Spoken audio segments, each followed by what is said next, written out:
Hey everybody, and welcome back to another episode of Rappin With ReefBum. I'm your host Keith Berkelhamer. Everybody, thanks for tuning in there. Miles, the reefer, Tidal Gardens is in the house. We got Thein here, and possibly some folks from Tidal Gardens watching on YouTube as well. We've got Scott McMillan, David L. St. Nova, 321 Reefer, Carlos 23. Hey everybody, thanks for tuning in. So really, it is my pleasure to welcome Thein from Tidal Gardens to the show tonight. Thein is the founder and owner of Tidal Gardens, a coral reef aquaculture business located in Copley, Ohio. Did I pronounce that right, Thein? Copley, Yep. right? Okay. Yep. He has really created something very special and unique with Tidal Gardens. His videos are extremely educational, and the videography is just outstanding. Really best in class in terms of YouTube videos for the hobby, I think. And Oh, he is, appreciate it. yeah, oh, awesome. He is also an author and contributor to industry publications such as Saltwater Smarts, Reef to Rainforest, and Coral Magazine. Besides being a passionate entrepreneur, Thein is a licensed attorney, has a master's in business administration and Juris Doctor from the University of Akron, and a Bachelor of Science in Biology from the University of Michigan. Thein, I could keep going on here about your impressive dossier, but I'm going to let you do the talking in a few seconds. Anyway, welcome to the show, man. Thank you. Thank you. Thanks for having me. Yeah. Again, thanks everybody for tuning in, and I have a whole boatload of questions for Thein here that I would like to ask, but please feel free to chime in on the chat with your questions. This will be an interactive discussion back and forth.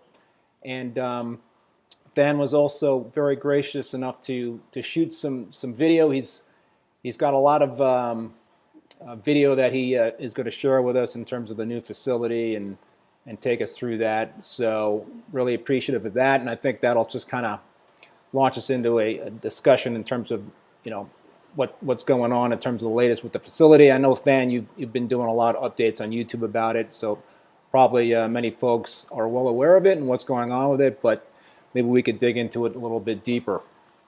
Sure. Now, I'm kind of curious, how many years was this new facility in the making? How many years ago did you hatch this idea? It came together about 2 years ago, I'd say. Wow. We had a greenhouse facility since 2002, roughly. And we just learned a lot of lessons from having that greenhouse facility. And basically one day we decided to take the extra plunge and kind of build off of a lot of that learning experience and just a lot of the technological changes that have gone on since then. And pretty much went all in on this really, really big project. Well, I gotta say that's pretty amazing to me that you were able to kind of conceive the idea and see it come to fruition within a couple of years. I mean, in terms of the magnitude of the project and all the things all the hoops you probably had to jump through to get everything in place, it's pretty impressive. Mostly luck. So on a scale of 1 to 10, how satisfied are you of the facility, with the facility, how it turned out? Realistically, like high 90s. I'm Okay. satisfied. All right. I like to harp on on that last, 5 or 6% that I'm not that happy about. Okay. But when you really boil it down, I'm insane. I'm overjoyed. Like when we first purchased this entire property with the intention of building that aquaculture greenhouse, I never thought that as an overall property that this would be anything to this level. Like it has exceeded my wildest dreams, and it's going to get a lot better from this point forward even. So yeah, it's for me to actually complain about much. It's not a great look.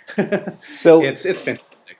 So if you had to do anything even a little bit differently, would you do anything differently at this point, or you're pretty much? Oh yeah, definitely. Definitely done a couple of things differently. Um, for example, the electrical that's coming in, we had to trench our own line all from the pole from the street hundreds of feet back to us, having a giant transformer installed, and then that powers a 400 amp three-phase service to the building. Okay. Now, had I had a more competent electrician, we could have had triple the power with that same amount of work. Whoa. Triple. And normally it's like, well, 400 amp three-phase is a lot of power. You don't really need more than that. But had we done that, it would have opened up an entire world of different implementations for other pieces of equipment later that we now are excluded from. For example, like Tesla Megapack batteries, right, require this upper level voltage three-phase thing that we could have had, but we don't. Stuff like that. But there's just a few major blind spots that I have when it comes to this sort of thing, and electrical is like one of them. Like, there's a lot of stuff that the electricians did wrong, for example, and I was just not able to see it. Whereas, like, if the plumbers are going to do something wrong, I'm going to be all over them. Right.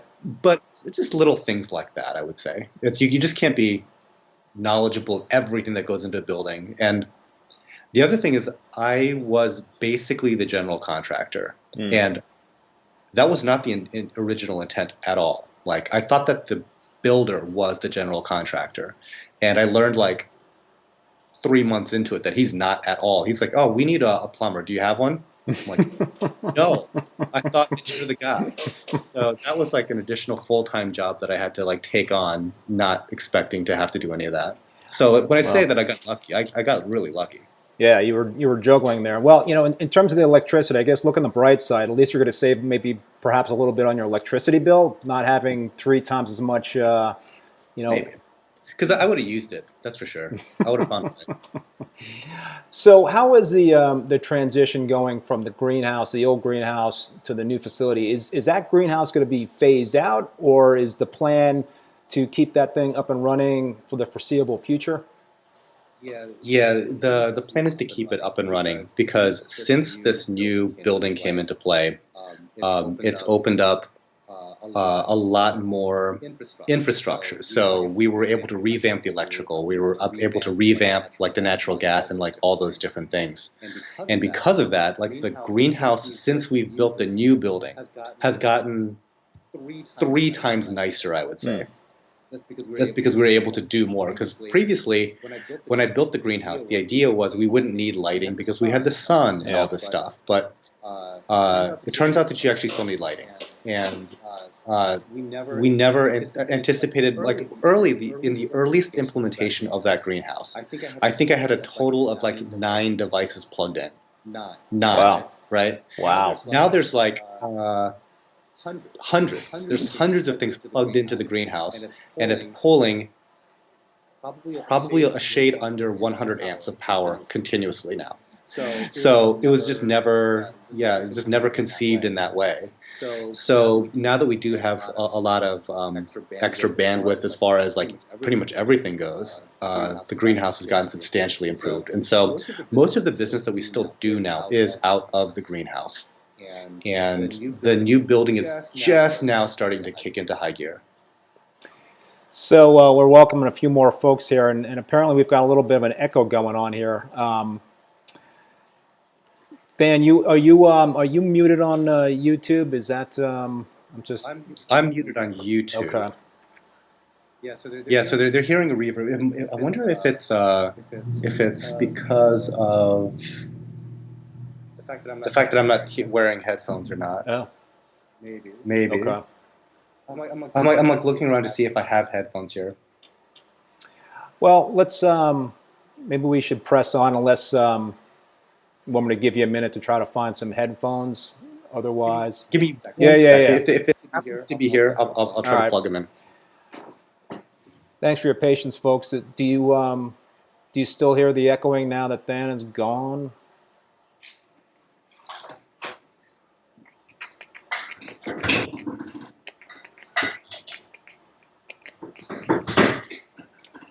Just hang with us for a few more seconds. Thein is looking for some headphones. What's up, Greg? Saint Nova, welcome. Unfortunately, I don't have. All right, headphones. well, so What I'll try to do is I'll turn you down. Okay. And I'll just try to like listen really hard. Okay. If that works. Yeah. Why don't we play the video, Then I'm gonna start rolling the video on the live stream end here, and it'll probably take about 15 or 20 seconds for you to see it come up on YouTube, and then once it does, you can kind of do a little narrating. We could talk about it and take some more questions. So I see it now. This is kind of like a little drone shot, just kind of like showing the whole property. We've assembled now 2 complete systems, and there's going to be a total of 4 systems in this building. Each one is going to be roughly 2,000 gallons.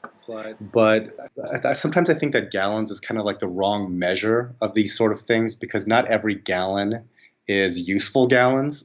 So the greenhouse, for example, has like 5,000 gallons. But the new building, even though it has like roughly the same amount of gallons currently, it's much, much more productive. It's much more optimized. So by the time that the new building is completely finished, it will have something in the neighborhood of like 9,000 to 10,000 gallons, but the productivity is going to be off the charts. So what you're seeing, at least what I'm taking a look at here, these are all the different glass tanks. We've got a couple of larger show tanks involved also. So we have 2 show tanks that are about 600 gallons and another 2 smaller show tanks that are 250 apiece. We've gone with a lot of pumps that are external to the tank itself. So I was trying to avoid power heads. I got a couple of things in my head as to why I wanted to do that, some of which worked out, some of which didn't. But one definite bonus to not having power heads was just how easy and accessible everything is from outside of the tank. And so that's kind of like why you're seeing so much plumbing in the way of closed loops and everything like that. Most of the closed loops are using Ecotech Vectra L2 pumps. But on one of our show tanks, since it only has, again, like maybe two closed loops, we went with Abyss A200s on that. So we spent the big bucks to get the water movement. So anyhow, long story short, that's where we are currently. One of our systems right now is just about to have corals in it. We're like days away, whereas the other one has been growing corals for a few months now. So the system that you see that's empty, it still currently is empty, but it is, I think it's just fully cycled, like literally right now. Oh, wow. Yeah, I think apparently the audio is now sounding better, from what I understand from folks on the live stream. And Okay. well, I gotta say, Thein, in terms of the facility, it's just really just blows me away in terms of the thought that you put into it and all the different tanks. I think what we're seeing right here is all these aluminum stands, and I know you put out a couple of videos on those stands, and I guess you had 2 different sources for those stands. One source you kind of like had a whole puzzle that you had to put together the. Yeah, I've got like a PhD in assembling stands now, just because we had to put together so many of them. And they seem like they would be something that would be easy to put together, but it takes some learning curve to it, because when we were doing it, like, they have to be perfect, because they are down to like the millimeter exact. It's not kind of like wood where there's a little bit of play. There's zero play. So a big problem that we were having was like none of the bags were labeled, and we didn't know which screws or what to use at various parts, and you just get a bag of like 980 something screws because there's 10 stands that we have to assemble. And so we were using the wrong screws in the wrong places, and the counts weren't lining up, and so yep, you have to take apart all the stands again and do it all over, stuff like that. So the second place, luckily, they actually reached out because they saw my video where I was kind of complaining about that. And they said, hey, we actually label our stuff. Do you want to give us a try? And so we did, and that's worked out nicely. So real quick, this is the heating system that you're seeing on camera now. So back to me being lucky. I lucked into a great plumber, and he was able to design all of our heating and cooling. And he was one of these guys that like genuinely was curious and adventurous when it came to like exotic implementations. So pretty much anything that I dreamt up, he would be game to try. And I know a lot of people are like scared to kind of do that type of thing. But luckily he was, really open to that type of project, and we just brainstormed all kinds of crazy things and went with it.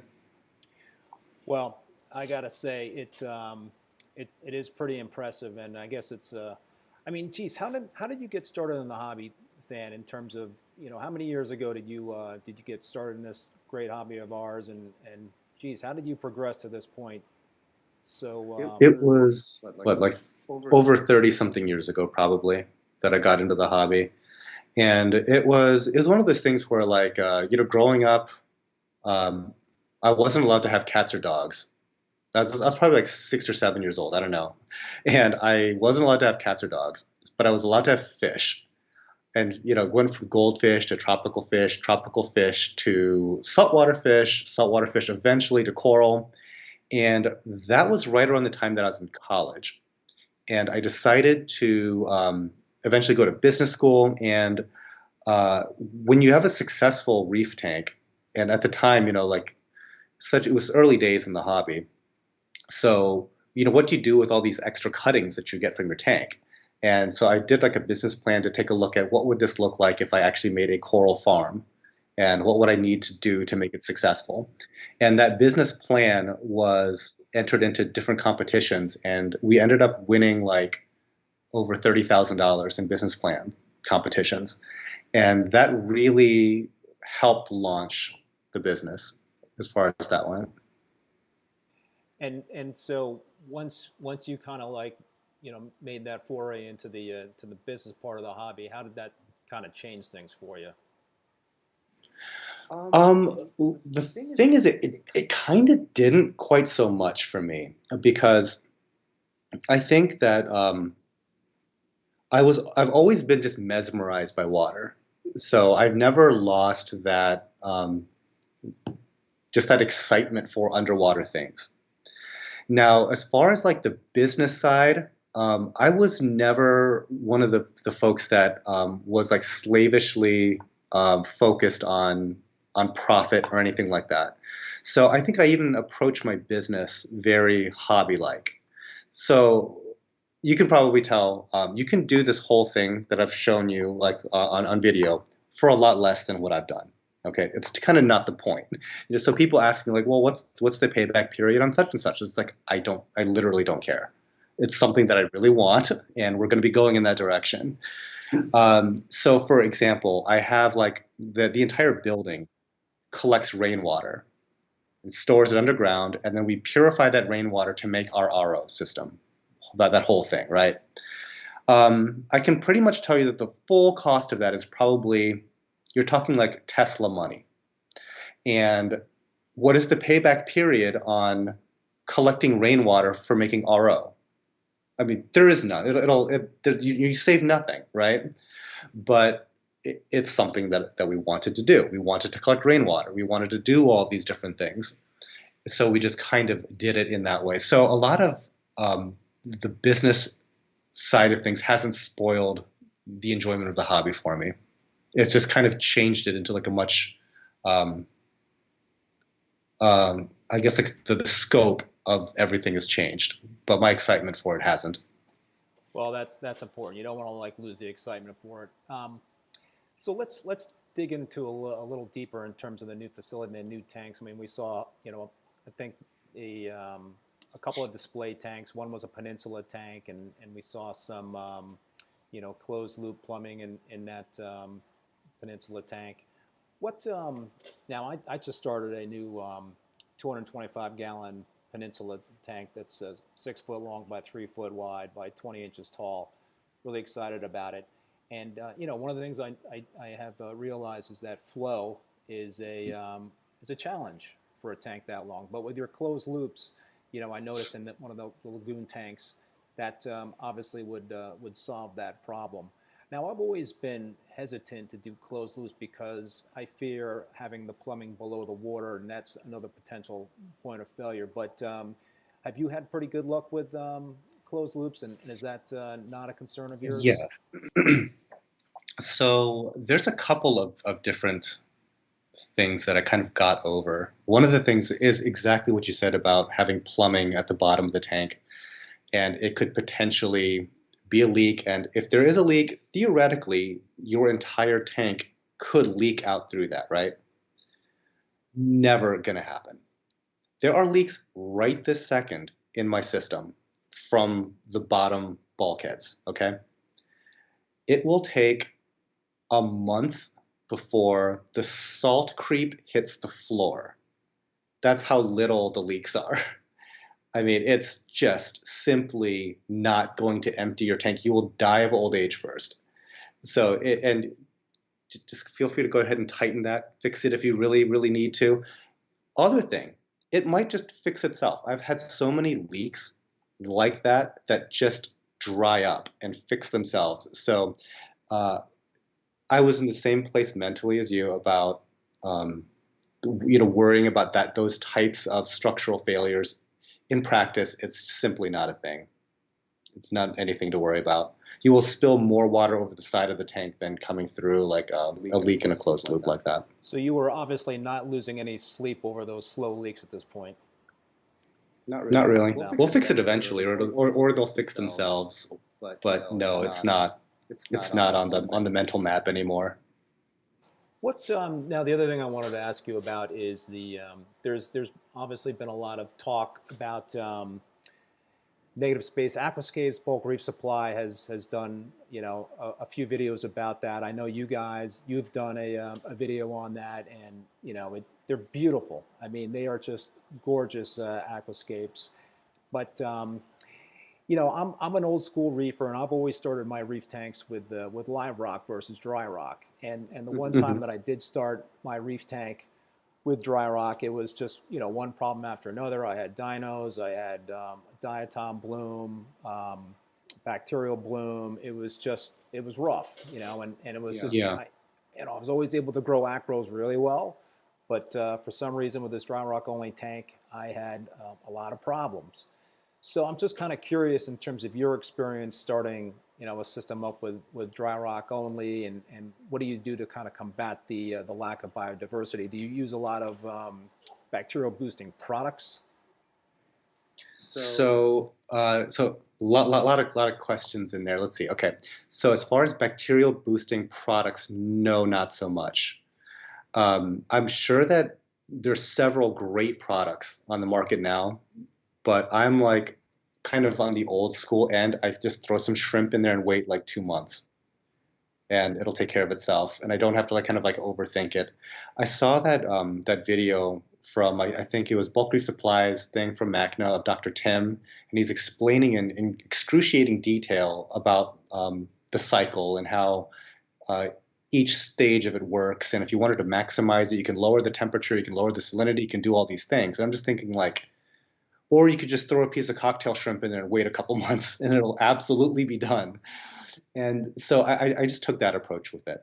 Now, as far as the differences in rock, yeah, there's going to be some really big differences. And I think that if I had the choice, I would probably go with some type of what used to be live rock, completely sterilized it so that it doesn't have any kind of creepy crawly pests that I really don't want, and start that way. But we went with Marco Rock with large degree because of the cost of it. But there's definitely some big differences with Marco Rock versus live rock. I mean, there's huge weight differences, there's composition differences. So to kind of, I guess, help with that, we found a lot of benefit in soaking the Marco Rock in RO for pretty much an extended period of time, like up to a month. And a lot of this chalky stuff does come out into the water. And when we've compared the stuff that we've dipped versus the stuff that we didn't dip, there's a big difference. But either way, I think that you're going to run into the same sort of situation that you did with the different types of things growing as that rock kind of just fuels it, right?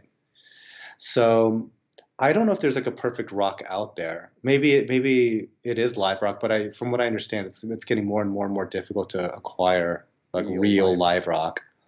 And in the quantities that I would need it in, it would be like a legit fortune. Yeah, I just picked up some, I only picked up about 100 pounds of live rock from KP Aquatics, and the stuff was gorgeous. It came in with tons of critters on it. They shipped it to me in water, and that was an option. You could have it Okay. shipped in, in a box with wet newspaper or a box with water. And, I was fearful about the creepy crawlers coming in on it with the water. And there certainly were a lot, including a mantis shrimp, which was unwelcomed, guest. But what I did and what they recommended is I dipped the rock several times in a very high salt content water. So the salinity was, I think, 1.035, and that flushed out the bad guys without killing off the beneficial bacteria. So that definitely did work. I mean, I had a ton of pistol shrimp that came out of that thing. Although I think I'm downstairs with my tanks right now, and every now and then I do hear a cracking sound. So I think one of those pistol shrimp made it through that whole process. But yeah, so it's it's been great. I mean, I cycled my tank within a week, and so it's been a different experience for me with live rock versus dry rock. But it's really it's what you have to work with, and like you said, for you that's just not going to be feasible. Live rock is just not very readily available anymore like it used to be many years ago. So you got to kind of play the hand that you're dealt in terms of the dry rock and deal with it. But it's an interesting trend. I mean, do you foresee the whole NSA thing becoming more and more popular and more people trying to design an So aquascape like that? that whole trend, I happen to like it a lot. It was funny because BRS and I pretty much like on top of each other did it at the same time, completely independently, and we kind of did two completely different techniques. So the way that we did it was based on this Korean video that I saw, where this guy was just using sand and liquid super glue, and the super glue would fix the sand in between the rocks as fast as you could spray it in there, practically. And I was like, we can just try this method. And when we did it, it was like this miracle. It's like this light bulb went off in our heads. Like, I can't believe this is working as well as it is. This is so incredibly easy. We're never going to go back to stacking rock again. And yeah, I think that the cool thing about the whole kind of like these custom crafted aquascapes is you can really start to pay attention to how little rock you really need to make a structure and to make a strong structure. So you can make like really, really thin, sinewy, skeletal looking rock structures where you're anticipating the coral to make up most of the mass of this thing once it grows out.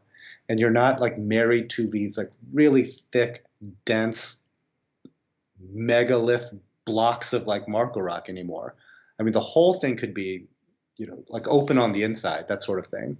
And that's kind of what attracted me to it, because you're talking about having issues with providing flow, especially as things grow in. A lot of that can be designed to not be as big of a problem coming right from like day one with how you've built your rock to allow maximum water movement through it, even when stuff starts to grow in. Yeah, that's the whole thing. I mean, I kind of say to some folks that that ask, is it well, I guess my point would be, I in the past have not spent a lot of time on aquascapes because I'm just kind of banking on the fact that my SPS will grow in and block the aquascape, so it's not going to be that important. But I certainly can see the advantage of being able to construct these very open aquascapes which allow the flow to go in and out of the corals, and it's just down the line that will be more beneficial versus something where you are just kind of stacking rocks. So it's a great tool to have. Do you foresee somebody trying to capitalize on this trend? And I mean, I think there are folks out there that are already trying to, you know, put these things together and manufacture them and sell them for quite a lot of money, from what I've seen. I think somebody should. Yeah. I was thinking that it's actually a good thing for the local stores to do. Now I think because of, like the situation that we're all in, it's like retail is kind of getting hit by that a little bit. So there's that less local stuff going on. But this type of project, I think it's great for the local fish stores to provide their customers, because when people are shopping for rock, even they want to buy like the biggest, out of the box piece that they can, right? It's like the bigger pieces are the attractive pieces. But when you're talking about making these custom rock pieces, the little pieces are actually what makes the best building block.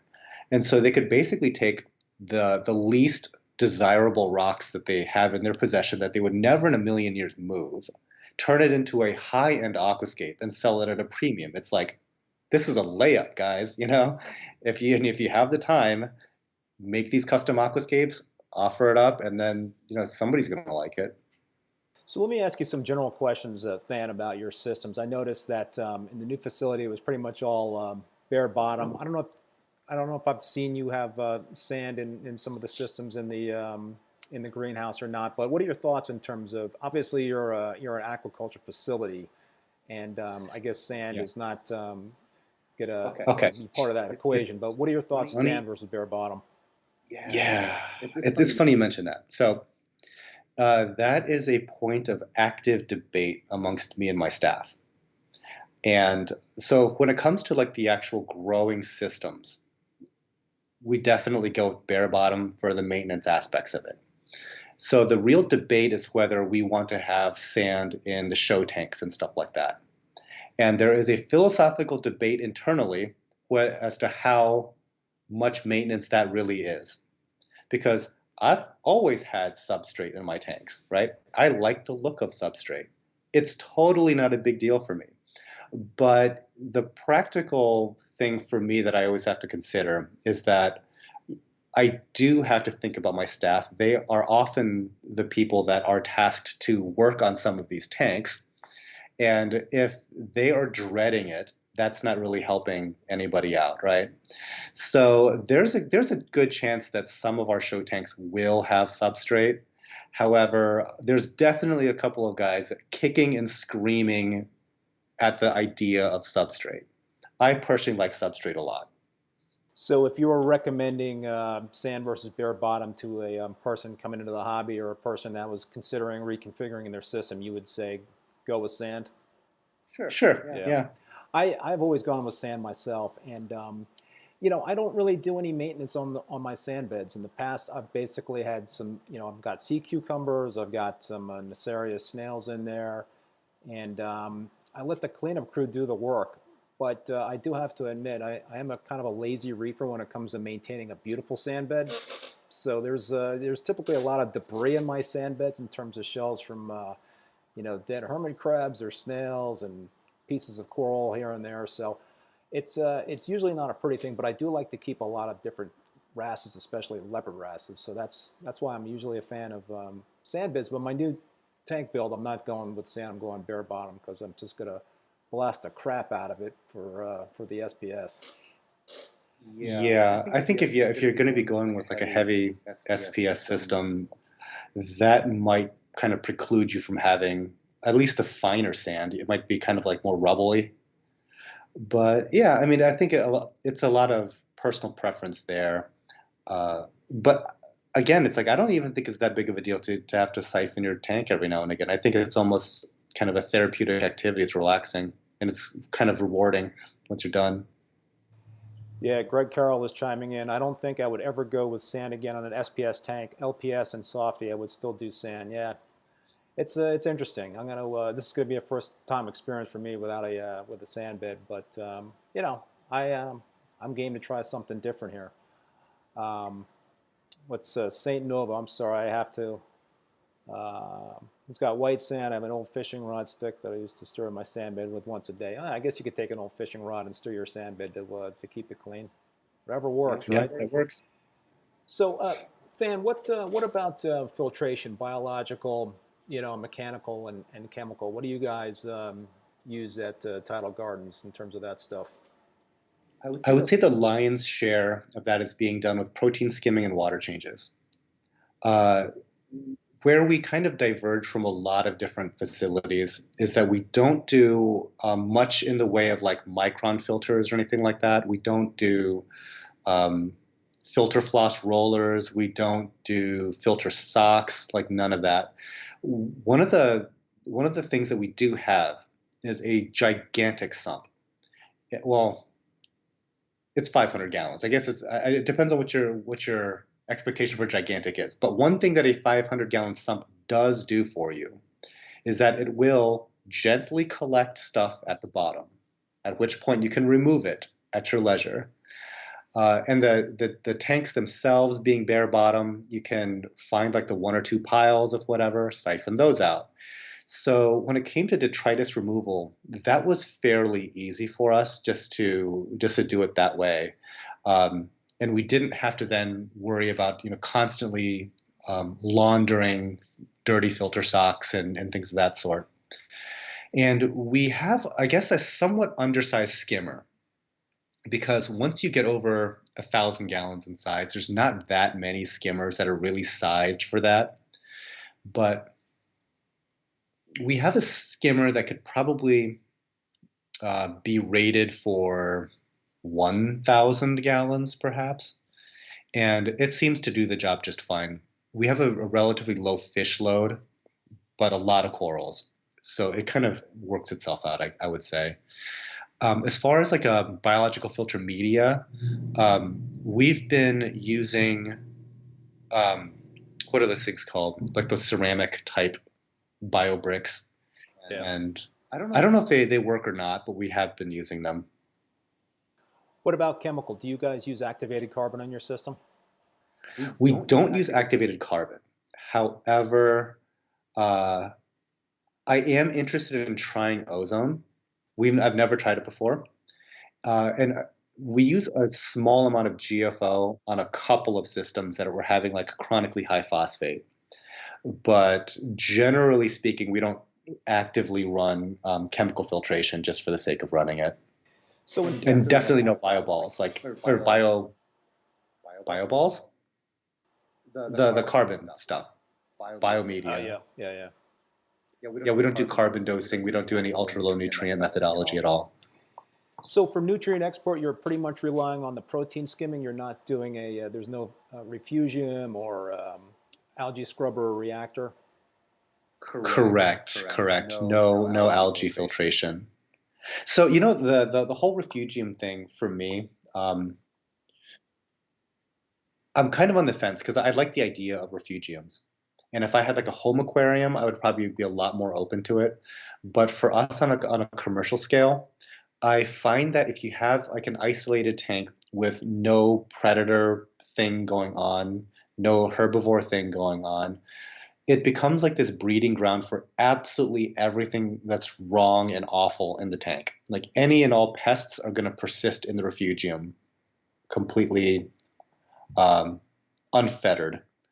So I guess like in trying to keep our tanks cleaner, the refugium doesn't help. And there's other ways to kind of get the benefits of the refugium without making it a safe haven for all like the nudibranchs and flatworms and whatever the heck else.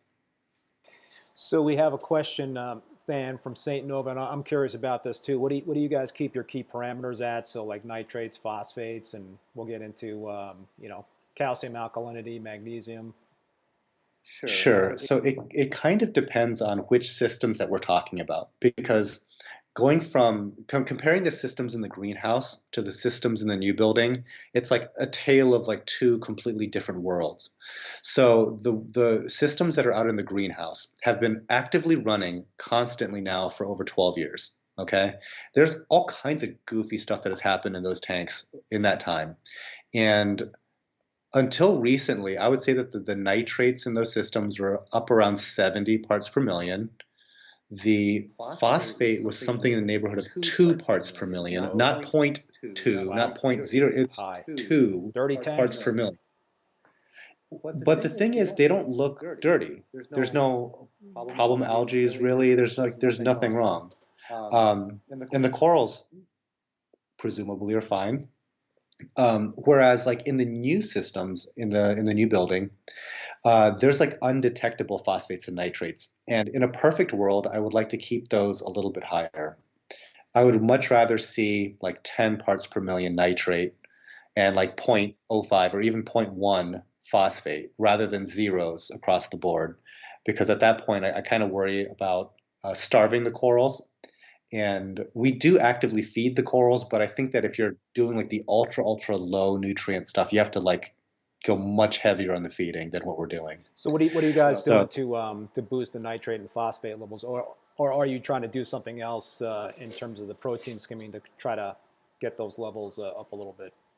Mainly, I think that we're trying to slowly add more fish and just feed more and up the number of times that we do feedings because we actually take the time to turn off the pumps now and spot feed the corals 3 times a week, that sort of thing. So it's just a matter of just introducing more food is how we would probably be approaching that. But it's been a couple months and it's basically very low nutrient at this point. As far as like calcium, alkalinity, and magnesium, we're basically trying to match up something similar to natural seawater there. So for 25-ish calcium is the target. 8 or 9 DKH is great. 1350 magnesium, we'll go with that. The parameter that fluctuates the most for us by far is alkalinity. And we've seen everything. We've seen it dip all the way down to like 2, like a DKH of 2 before. Really? Yeah. I haven't seen. Do you guys believe it or not, things are fine. Do you guys have a lot of SPS in the new system? Yeah. I mean, not a huge amount right now, but we do we've got one of the 300-gallon tanks, and that's the primary like SPS grouping right now. Do you have any do you have an alkalinity monitor and controller on that new system, or? Well, kind of. So the new system hasn't had that dip, but like the old systems, that's kind of more born of neglect than anything, I would say, where like the calcium reactor had long since run out of CO2 or something like that sort of thing. But also like rampant growth of like certain SPS just sucked everything out of the water, and that's kind of like where that whole situation happened. These days, we do have calcium reactors on every system. We do water changes more regularly. We're shipping out a lot more corals. Thank you, customers, for that. So we're doing like the micro water changes, even 30 gallons a day of just like per system of just sending corals out, which is great. But even then, we still have to supplement certain systems, and so we're doing like dosing for that. Just some what is that? The soda ash type BRS. Stuff. Yep. All right, now let's talk about lighting. And I saw some pretty cool spotlight LEDs, but I also saw a ton of Ecotech Radeon Gen 5s, I believe, right? Fours. Talk to us about lighting on the old and the new facility. So I think in my heart of hearts, I really like T5s. These days, I think that if you have a remotely okay lighting fixture, it can grow coral just fine. It's going to color up everything just fine. It's going to look very nice. So, like my recommendation for lighting, it's like it's harder to go wrong with lighting than it is just to find something that'll work very well for you. And on my channel, I talk about these $100 light fixtures, like some T5 fixtures from Amazon, and you put some ATIs in there, and it's going to grow coral just fine. So I happen to like T5 a lot because of how much media I make. T5 is vastly superior for camera work. It just is. LEDs are getting better. It's not on T5's level. T5 is like fantastic. So T5 always has like a soft spot in my heart. However, we are transitioning more and more and more to LED because the new building can't have T5s. It's a well-insulated building, meaning all the heat that I generate in that building, I will have to find a way to remove. So when you're talking about potentially 300 radions, the amount of cooling that you would have to do is extreme. So to then substitute all of those lights with hotter T5s, it's not happening. It's going to be an absolute oven in there. So that's kind of the thought behind transitioning more towards the LED side of things. And I have to say, like we have a mix now of mostly radions, but we're trying out some Orphic lights, and yeah, it turns out that they all work. They're all pretty good. What about a combination, like a hybrid combination of LEDs and T5s? Have you guys run that, and would that be a possible consideration in the future? For us, probably not. However, I think that for like a home aquarium, go for it. I mean, that's like a great compromise, right? And even if you, I mean, different people have different aesthetics. There's like a couple of guys that work here, and they are all about like the blue light. You know, they want everything to be blue, Yeah, all blue all the time. I can't handle blue light. That's just not me. But it's a Yeah, me personal either. I like preference. daylight, Yeah, actually. yeah. Yeah, I actually like the daylight spectrum. But let's say that you are like the blue guy and you just simply can't handle the look of daylight. Well, you could just set your T5s to be on during the day when you're not home and you're at work or something, and your corals can appreciate that. And then when you come home, you can view it under your all blues. So yeah, I think that that hybrid fixture compromise would work really nicely.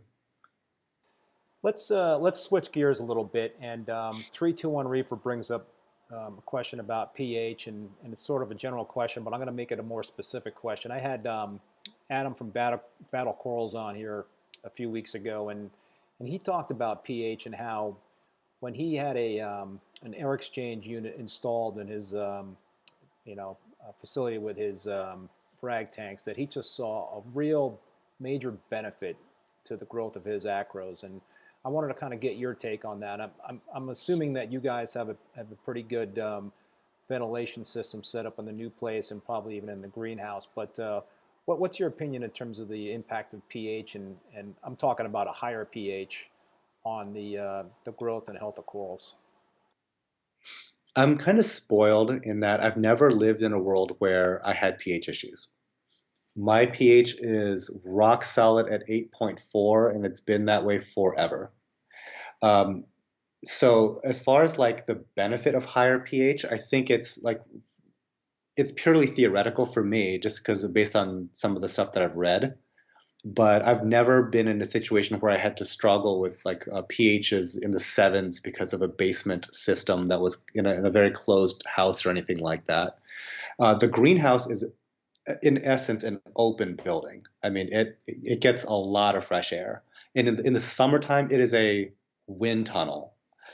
The new building, we have four of those air exchangers in there, four commercial units. So at any given time, if we really felt like cranking it up, we could get 1,000 CFM of fresh air all the time, 24/7 in that building.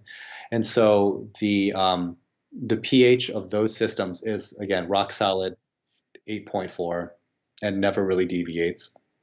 Yeah, I have my tanks here in a finished basement, and I'm running two part on my main system right now. And pH is not an issue in the wintertime. It definitely will drop a little bit because it gets cold here in Vermont, and everything is airtight.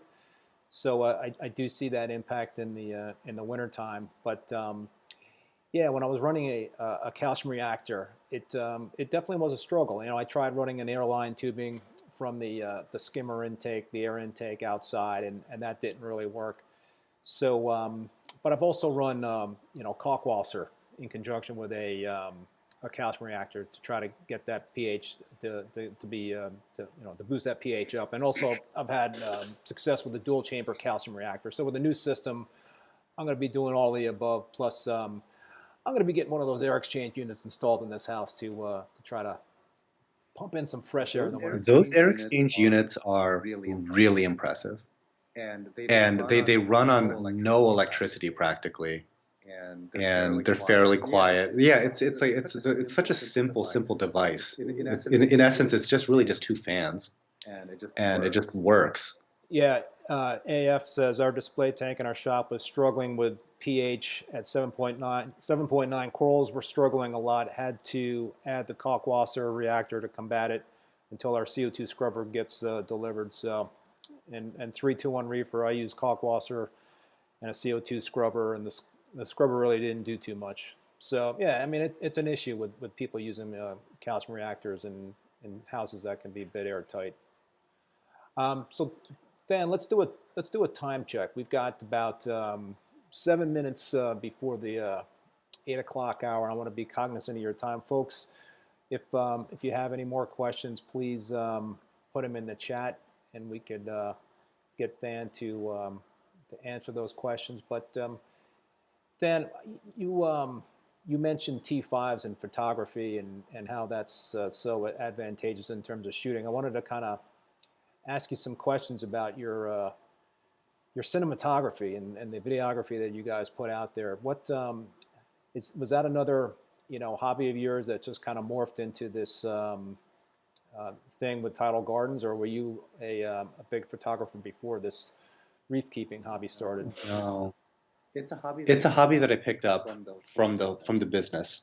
So obviously, there's a big benefit to being able to take higher quality photos as it relates to selling corals. But I think that where the video stuff came in, it's fun. It's a fun pastime in itself, and I kind of fell down this rabbit hole of that YouTube cinematography, and it turns out that I like high-end photography and videography gear. Like again, going back to the whole how has business affected things, and there's no reasonable payback period for the amount of money that I've spent on cinema gear.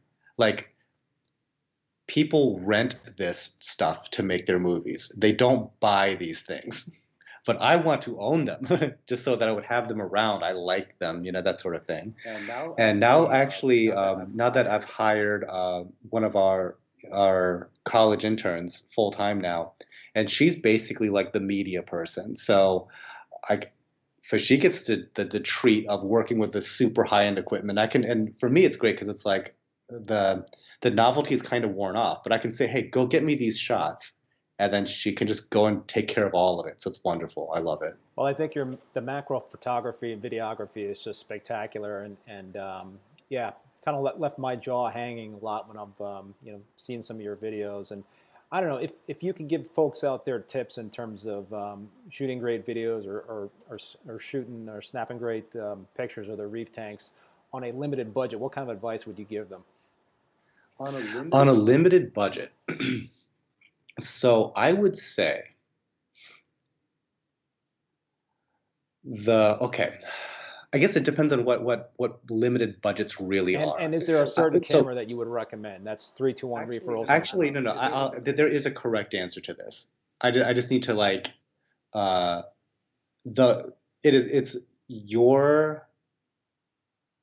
the camera for you is already in your possession. It's your phone. The phones that we have now, are they going to be as good as like a dedicated camera? Probably not. But their capabilities are so high now that it's probably orders of magnitude more than your skill level. So if you just learn shooting with your phone and get to the point skill-wise where you can pinpoint, this is where this device is failing me. Now you will know what you need to get in the next piece of equipment, next actual camera, next actual lenses to take better photography. But until you can pinpoint and give me like solid reasons as to why that iPhone 12 is not going to work for you, you're fine. You have the gear. And I think that that people, even with when they get into like higher end equipment, they get into this idea that I can't do this because I don't have the right equipment. It's like, no, you're just unwilling to get it all out and hit the record button. And I think that sometimes that people find that paralysis in learning photography. It's like, no, actually, your phones are stupendously capable devices. So shoot with what you have, and you're going to run into some obstacles, and just search for ways to get around those with still the stuff that you have, and you'll go really far. Yeah, that's interesting. I think there are some real basic things that you can do in terms of photography and videography that will go a long way. And I've definitely learned some tricks over the years in terms of shooting my reef tank. And you know, I think one thing that you know, I think if you could step up to a you know, a higher budget to purchase a new camera, some equipment, and get a mirrorless camera or a DSLR, I think there are some basic things that you can do to take better shots. You know, I've always, you know, I've learned that a tripod is certainly key in terms of getting steady shots. And I also think once you get the hang of the white balance adjustment, which is I guess a thing that you can't, I guess most phones you can't adjust the white balance on a phone. Or I guess what you can do is you put a filter on a phone, right? No, there's apps. Oh, are there? There's Okay. apps that allow you to do all of that. Yeah. I'm telling you, the phones, they're good. I did not know that. I'm gonna have to look up one of those apps because it's great to kind of run and gun with the phone to shoot some video or some photos of the tank versus breaking out all the gear. So all right, then before we go, I got a couple of rapid fire questions for you that I'm curious about. So I'm gonna fire away at you here. All right, you ready? Okay. I'm not sure you're gonna have a good answer for this because you don't sound like a fish guy. But what is your favorite fish? Favorite fish? Foxface. No. A copper band butterfly. Copper band. Favorite SPS coral?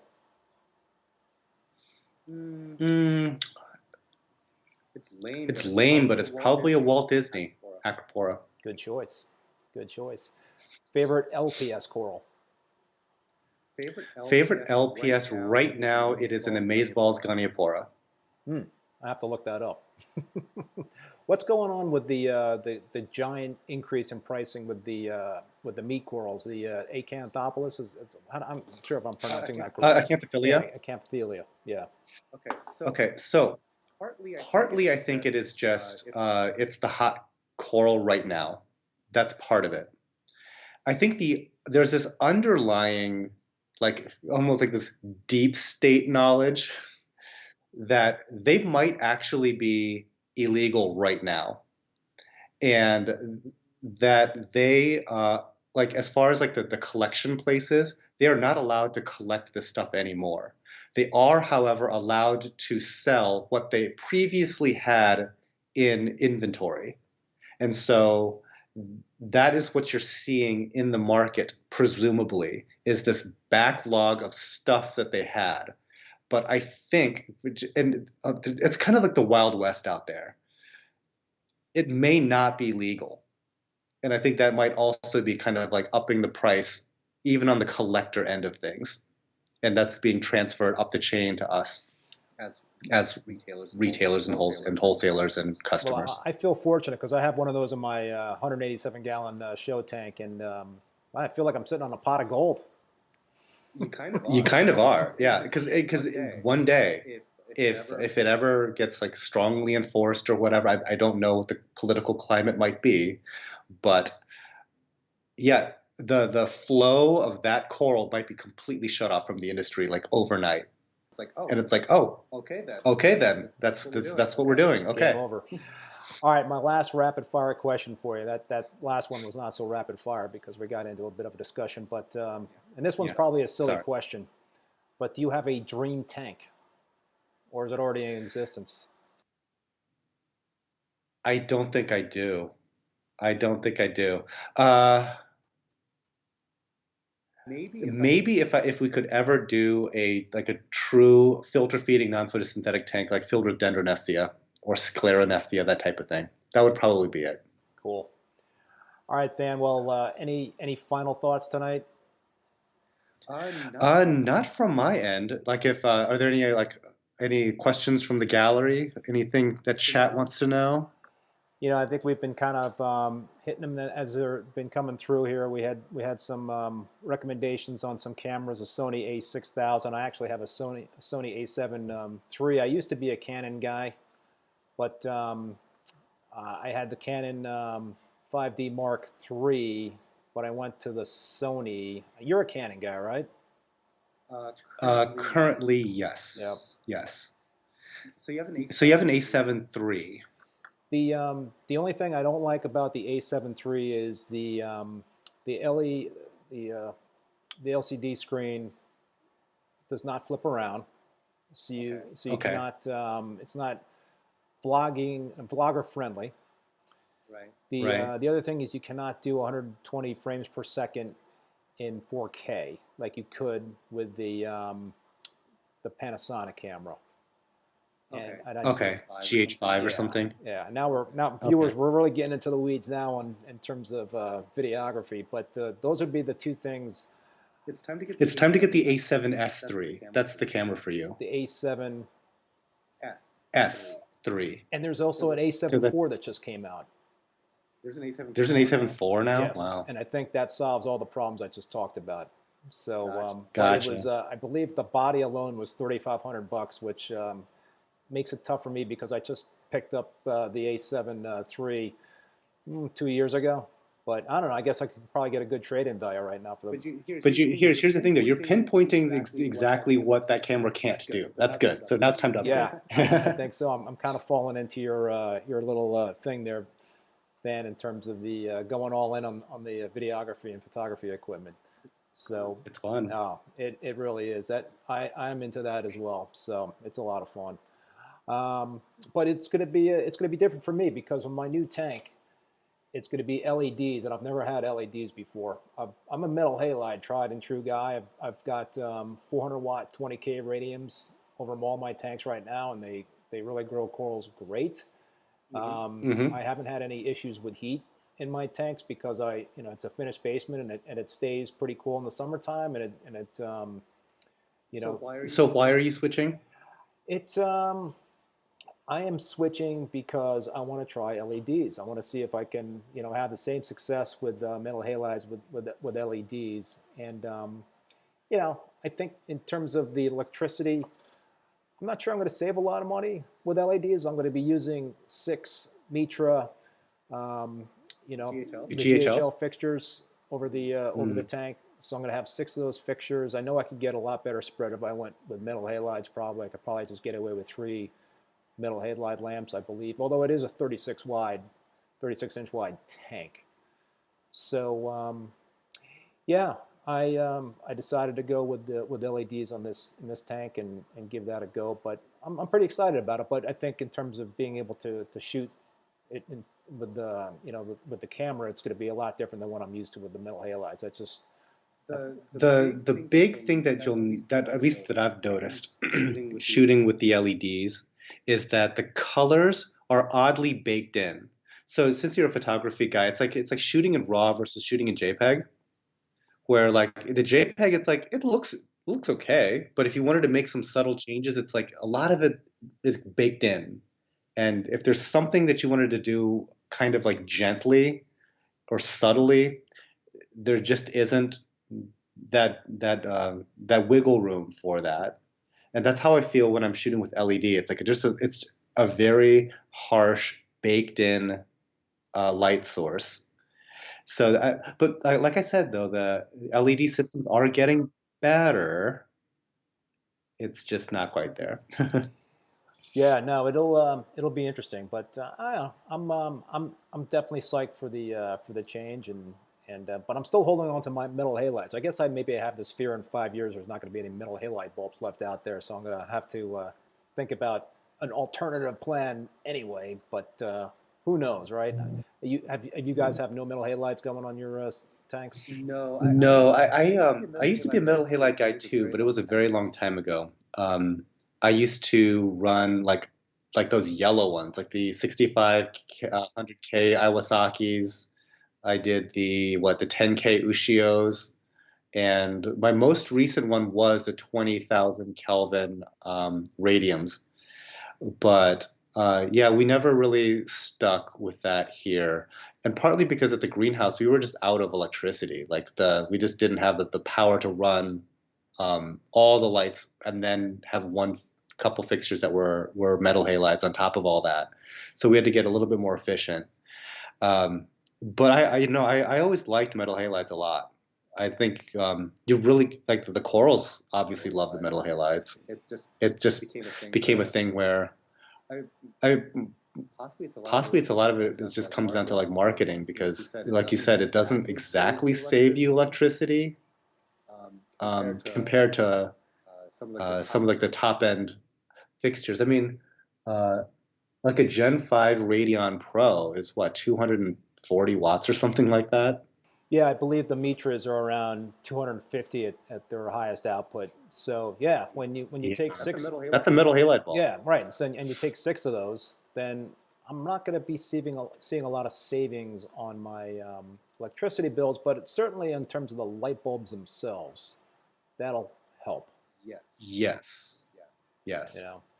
But I imagine that's also an issue with you with the T5s too, right? You guys probably have some pretty good T5. You know what? bulb. I've never replaced them. Really?